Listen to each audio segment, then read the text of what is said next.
Hello and welcome to the darkened room of music conversation. I'm Darren. And I'm Chris. And today we're going to continue our series of Rewind Retro Review. Woo!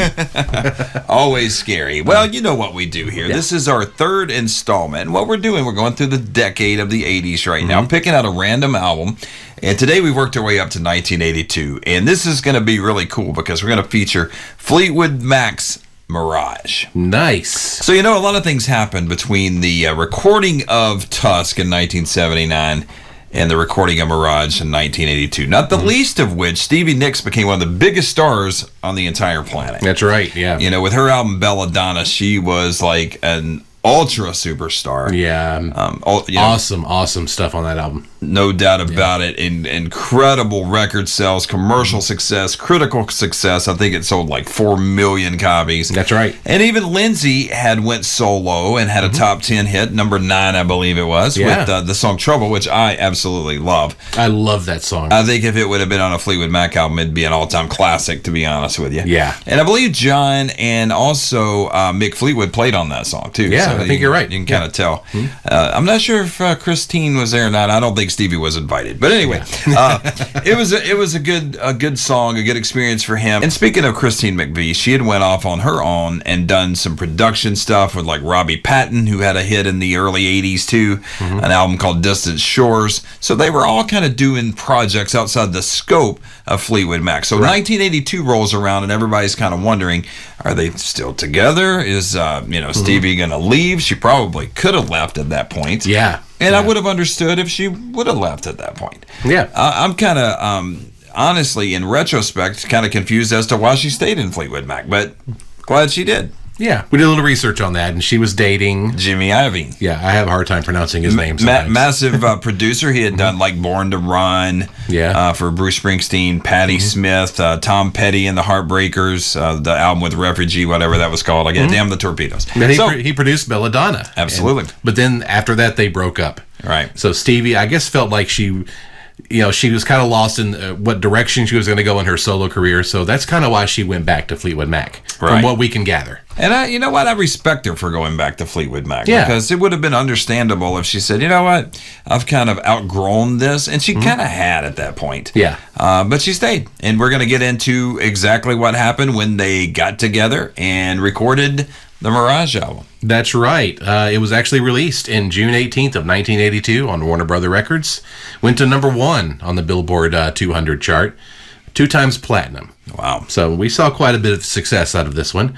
Not like Stevie's album, but, still respectable. Yeah, and I remember vividly the first time I ever heard Hold Me, which was the lead-off single. Yeah. It would have been the summer of 1982, I think like June. And I totally remember. They said, we're going to world premiere the new Fleetwood Mac song, and I heard it. I was familiar with the band, of course. Couldn't get away from them in the 70s.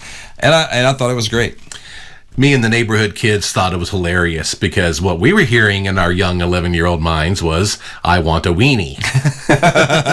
And we just had a big joke about it. But we knew it said hold me, but, we would always sing it the wrong way. Yeah, the Weird Al style. Yeah, exactly. Yeah. So there were 5 singles released from the album. The first one, of course, being Hold Me, went to number 4 on the Billboard Hot 100 chart, followed by Gypsy, went to number 12. And Love in Store was also a single, number 22 on the charts. Right. Now, the other 2 singles were mainly released in the UK. So they had a hit with Oh Diane, went to number 9. A Lindsay song. That's right. And Can't Go Back was a single, but I don't think it charted over there. Right. So with the Tusk album from 1979, things were kind of like all over the map a little bit. They're really being experimental, which was kind of odd, but kind of cool, too, coming off the success of Rumors. So everybody was wondering what's going to happen with Mirage. Well, we're going to get into it. It's called Track by Track. We're going to go through every song on the album and tell you what we think. That's right. We just listened to it, had a fresh listen, and I've never listened to the whole album all the way through. Right. This was my first time hearing some of these tracks. So let's start with number 1, Love in Store, which was one of the aforementioned singles here in the U.S. That's right. Christine McVie on lead vocals on that one. Yep. I think, right away, it's pretty obvious that this is going to be a mainstream sounding record. Yeah. There's no weirdness Well, there is, but it comes much later in the record. Right. Yeah. But I think it's a pretty safe way to start an album. I like the song. Very retro, almost Motown sounding bass and drums on this song. There was kind of a lot of that going on around this era. You had your Billy Joel and a lot of popular artists. Phil Collins, I Can't Hurry Love. You Can't Hurry Love, Supertramp, My Kind of Lady. A lot of people were paying homage to the music that they grew up listening to. And I think that's kind of what's going on here with Love and Story. I like the song. I liked it pretty well, too. I think it's really good, and I don't mind hearing it these days. Yeah, all right. So number 2 on side 1, Can't Go Back. I don't get this song. I don't either. And I'm going to tell you right now, I'm a humongous Lindsey Buckingham fan. I absolutely love the guy. I think he's brilliant. I think he's a genius, a great musician, everything. I could go on and on about Lindsey. Yeah. And we'll talk more about this later. But, I don't think he had a real great album as far as his songs on Mirage go. And this song, I just don't get this song. Yeah. I don't like it.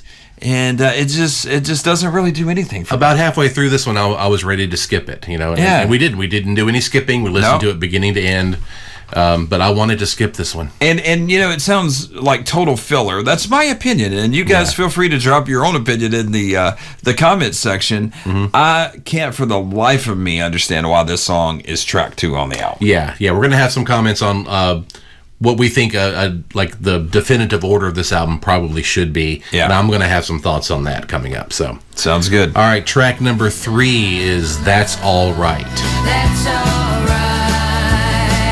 All right. Wasn't crazy about this one either. See, I liked it. Yeah. One of the things that you said right away was that it sounded like California rock. Yeah. And in our research, Chris uncovered that the song is actually from 1974 anyway. That's right. It was kind of in the back burner in the can. Right. Back in the Buckingham Nicks days. Right. And it's very much California rock in the style of the Byrds, the Eagles, Linda Ronstadt, I think you had mentioned. Yeah. And, I think it's fine. Very kind of country-esque at times.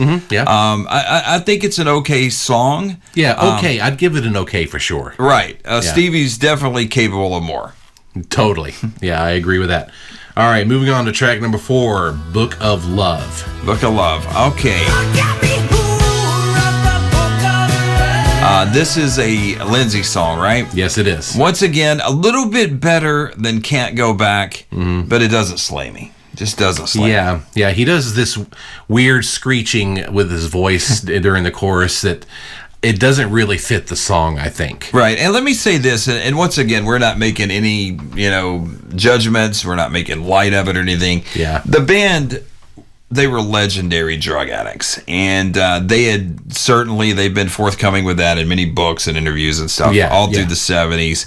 That's not just a rumor. Nicely played. Yeah. Nicely played. But they had a lot of drug issues at the time, and I think Lindsey in particular was really, really struggling around this time. Yeah. I don't know that for sure, but it's just what I've read and stuff like that. We're not making light of it. We're just bringing that into context of the music. Now, sometimes when you add drugs to the mix, the music is incredible. Yeah.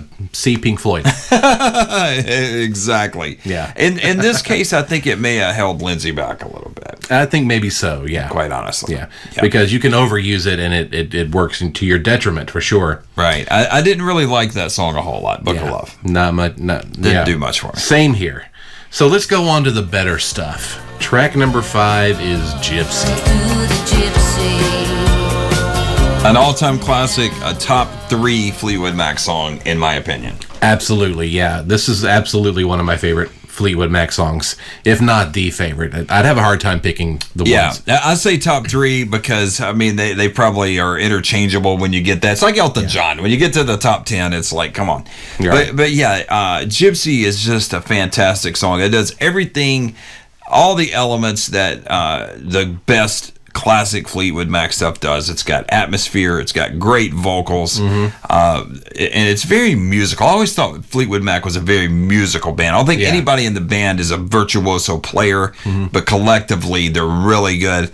firing on all cylinders on this song, and it's a total masterpiece. Yeah, and you mentioned too that Lindsay's backing vocals on this works really well. Yeah, I think it helps make the song, quite frankly. Yeah, really adds to it. Yeah.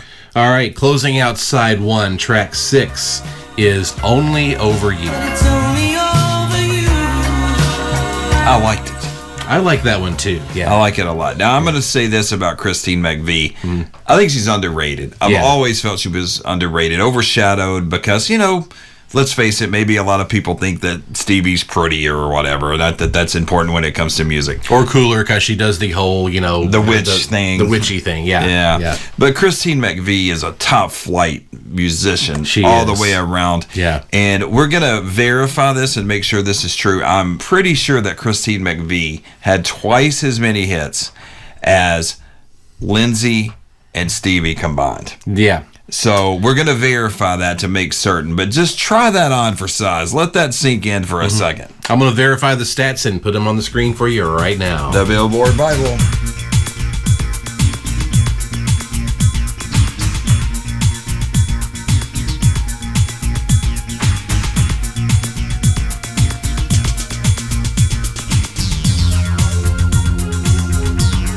All right. Flip the record over, old school style. Getting track to side 1 is Empire State. Now, I liked this one. This one kind of had a new wave feel to it. Yeah, and it's very vibey, very trippy. Yeah. Where a lot of the production on this album is very middle of the road, and it's good, don't get me wrong. Yeah. A lot of reverb on the vocals, though. Maybe just sign of the times, I guess. Yeah. But that track, it just feels different, and it's a great start to side 2. In my opinion. Yeah. One of the well done songs by Lindsay on this album, for yes, for sure. Yeah. And Lindsay, by the way, there's 12 songs total on the album. He did 5 songs on this album. He did. Yeah. Yeah. Yeah. I guess when you're the producer, though, you can have a slight advantage. There you go. All right. Side 2, track 2 is Straight Back.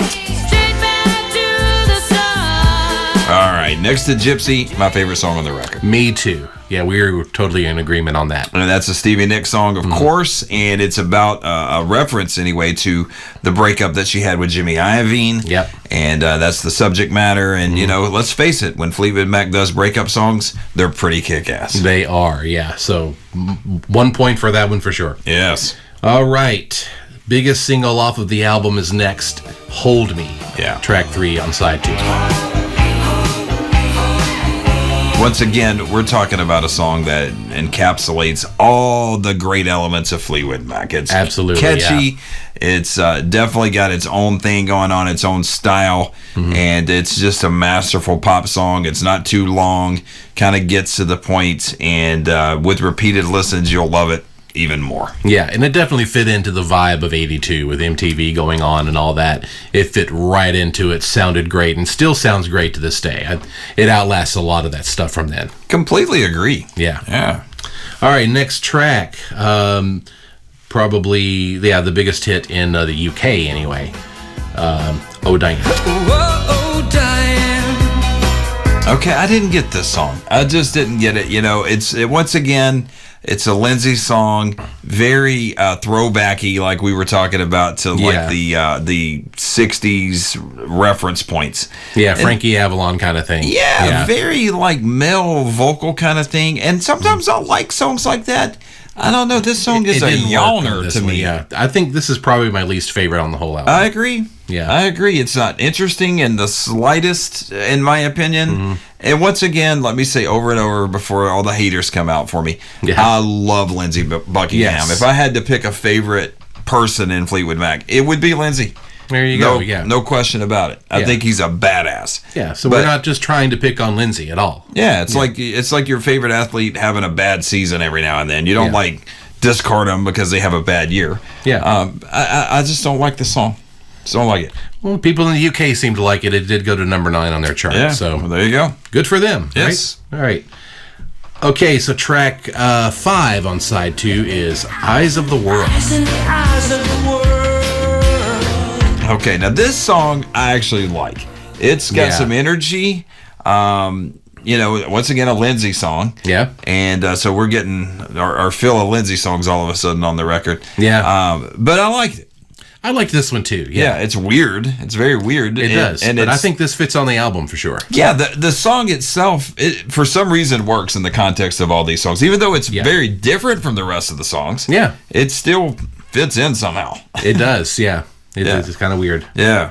Again, probably my second favorite Lindsay song on the album. And some great guitar playing by Lindsay on it. Oh, yeah, it's great. Yeah. All right, closing out the album, which I think is a perfect album closer. Yeah. Wish You Were Here, a McVie song, of course. Yes. I wish you were here. And Christine, she's just really good at doing the dramatic ballad piano type stuff. Yeah. She's done it on a lot of albums in the past. And this is, once again, she nails it. I mean, I'm sure when she brought this on to Lindsay, he's like, oh, yeah, that's good. I don't need to do anything to this. Just Right. do your thing. Yeah. I love it. And I love the fact that it closes the album. Absolutely. So in total, we have 5 Lindsey Buckingham songs, 4 Christine McVie, and 3 Stevie Nicks. So my opinion is that the girls brought it, and they came to play, and they were ready on game day. Lindsey, once again, I don't want to harp on this. I think he had a bad album. That's my opinion. For the overall, he did, yeah. All right, so what we always do is we give it a retro score. That's right. And I will give this album on a 0 to 100. I give it a 75. Wow. And that's primarily based on how great GYPSY is, how great Hold Me is, how great Straight Back is. The Christine McVie songs are overall very good.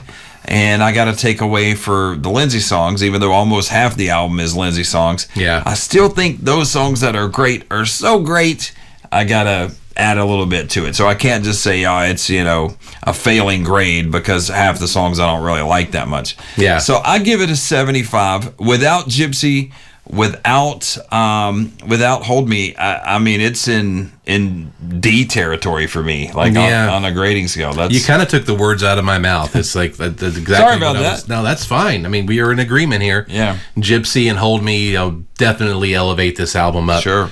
As far as the score goes, I'm going to give it a 70. Okay. Just because some of the Lindsay albums, Lindsay songs that I said I really didn't like. I think you like just a tad bit more. So my score's a little lower than yours. Yeah, but still a good solid 70. And you know what? I haven't listened to this album in repeated listens. Some of those would grow on me. Although I'm usually good at this point in life telling which ones would and which ones I probably won't know part of. I will never Can't Go Back no matter how many times I listen to it. I just don't think it's that good of a song. Oh, Diane, I mean, I've heard that style of song before. Just not really that into it. So I don't think those songs would ever grow on me. Yeah. All right. So if we were going to reorder this album, change the track listing. Yeah. How would we do that? Well, the first thing I would do is Can't Go Back would go way back in the album order. GYPSY, I think I would put at number 2. So kick off with Love in Store, and then come right back with GYPSY, the most quintessential sounding Fleetwood Mac song on the entire record. Yeah. Very reminiscent of Dreams on Rumors. Exactly. So I think that would make the album stronger in of itself. Put it at track 2. Yeah. Can't Go Back the hell out of there somewhere way down the line. Yeah, I agree with that. All right. That's all your thoughts on that? I mean, there's some other stuff that I would probably do. I don't have a major problem with the order on side 2. I like the order on side 2. I might... I don't know. I would probably separate Oh, Diane and Eyes of the World by putting something in between those 2 Lindsay songs. Okay. That's the only other thing that I would do. All right, so what I would do is I would change this from a 12-track album to an 8-track album. I would remove Can't Go Back. That's all right. See that you're going outside the rules here. We never said you could omit songs. Now come on. Well, I'm not erasing them completely. I'm going to suggest that we use these as B-sides to the singles. Okay. They'll still get released out into the world. You're cheating here. Come on. But if you take those tracks out, compress this album down, you got a pretty good, solid album. I agree with that. That I would probably score, high 80s. Yeah. Yeah, sometimes albums can be too long, and that's the case here. Yeah, so that's my answer, and I'm going to stick to it. I don't care if you feel like it breaks the rules or anything. That's fine. I think there are no rules. It's rock and roll. That would make a much better album, in my opinion. I don't disagree. Yeah. I don't disagree. Well, overall, this was fun because it had been a long time. I had heard the album in its entirety in the past, but it's been a very, very long time. And I never have. Right. Yeah. And you know, I feel like some of this album was calculated in the sense that they were trying to reel in some of the weirdness that they were going through with Tusk. Yeah. And attempting, you know, experimenting. This album doesn't sound very experimental. Yeah. And overall, the vibe, that's something else I wanted to mention. I think the overall vibe on side 1 is very dreamy. It is dreamy. It kind of has a real, like, the atmosphere doesn't really change that much. Yeah. And that's kind of cool. I mean, if you're in that kind of mood, it probably works. Yeah, I think so too. Yeah. And I feel like that, you know, Lindsay was just, I don't know, he was struggling to find his musical path at this point. Right, which is so weird when you listen to the Law and Order album. It's actually way more structured than his songs here. Oh, it's very good, yeah. And the song Trouble, like I said, if you put Trouble on this album, I'll probably give it an 85. Yeah. Yeah, absolutely. You know, I mean, I think it's that strong of a song. If you haven't heard Trouble, we'll put it in the playlist. Yeah. Trouble's a fantastic song. Oh, it's so good. One of Yeah. my favorite 80s songs. Yeah, and then the Belladonna album, come on, we could do a whole episode on Stevie solo stuff, which we may do down the road. We may do that, yeah. There you go. Look And out she for was, that. and she was so cute back then. I mean, come on. She was, yeah. Yeah, she was hot. Yeah. Yeah. All right, so what do you think? You know, give us your thoughts on this album. Drop it down in the comments. Click like on the video. For now, let's play some trivia. Let's do it. Hi. All right, once again, testing our musical knowledge with the box. Let's see what category we have this time. It is the 80s. Okay. All right. Question is, which one of the following Peter Gabriel singles made it to number 1 on the U.S. charts? In Your Eyes, No. Shock the Monkey, No. Big Time, No. Sledgehammer. That's Correct. the one. Sledgehammer is the it. right answer, 100%. Yeah, you would think in retrospect, In Your Eyes hit number 1 because it's probably one of his most popular songs. But nowhere close. No, it didn't. It probably didn't even break the top 20 Probably not. at the time, anyway. So yes, Sledgehammer is the answer. Now, if you've never heard the album So, first of all, what in the hell is wrong with you? You've been under a rock or something. Yeah. My God. One of the best albums of all time. Yeah. I've never gotten tired of that album. Yes. And I think it's, you know, we throw the word masterpiece around. It is a masterpiece, my Yeah, friends. we don't say it lightly in this case. at all. Right. It's a terrific album. Yeah. That I think was way ahead of its time and Yeah. sounds so good even now. It's so good. Yeah. I can gush over that for hours, but I won't do that to you. And what about his performance at Red Rain on Letterman that time? Yeah, that's something that I finally found on YouTube. Yeah. When he came out on Letterman, I remember it so well. I was watching Letterman on this little tiny black and white TV that my parents had. I had built one of those elaborate tents for me and my little brother. So, we were kind of doing a little camp out. Right. And I remember hearing it. And even on that little tiny speaker on that black and white TV, I'm like, this sounds amazing. Yeah, it was so intense. Yeah, it has just this power behind it. And Right. I wish he had actually released it as a physical, release, but he never did. But you can find it on YouTube. I'll put the link. And my favorite song off the album, by the way. Yeah, There you go. it's a great one. All right. Well, thanks for joining us, guys. We'll be back again with another episode very soon. See you soon. Take care.